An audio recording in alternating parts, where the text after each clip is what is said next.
Hi అండి. ఇప్పుడైతే నేను మీకు హెల్తీ అండ్ టేస్టీ పచ్చడితో మీ ముందుకైతే వచ్చేసానండి.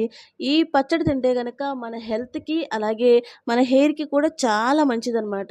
సో, చిన్న పిల్లలైతే దీన్ని చాలా దూరంగా పెడతారు. మనం ఈ విధంగా పచ్చడి రూపంలో చేసి పెడితే వాళ్ళ హెల్త్‌కి చాలా మంచిదండి. అండ్ ఆషాఢ మాసంలో అయితే తప్పకుండా ఈ పచ్చడి తినాలని మన పెద్దవాళ్ళు చెప్తూ ఉంటారనమాట. సో, ఆ పచ్చడి ఏంటి అనేది మీరు గెస్ చేసి నాకు కామెంట్ సెక్షన్‌లో కామెంట్ చేయండి. సో, ఇప్పటివరకు నా ఛానల్‌లో వంటలు చూసారు, ఫ్యాషన్స్ చూసారు, అలాగే షాపింగ్ చూసారు, అన్నీ చూసారు కదండీ! ఫస్ట్ టైమ్ అయితే నేను ఈ పచ్చడి ఎలా తయారు చేసుకోవాలో చేసి పెట్టాననమాట. సో, ఆ వీడియోకి సంబంధించిన లింక్ అయితే నేను కిందిస్తున్నాను. మీరు కూడా వాచ్ చేసి ఫుల్ వీడియో వాచ్ చేయండి. ఈ పచ్చడి ఎలా తయారు చేసుకోవాలో మీకే అర్థమైపోతుంది. అండ్ నా ఛానల్‌ని ఇంకా ఎవరైనా సబ్స్క్రైబ్ చేసుకోకపోతే ప్లీజ్ సబ్స్క్రైబ్ మై ఛానల్. పచ్చడి అయితే చాలా టేస్టీగా వచ్చిందండి. So, thanks for watching.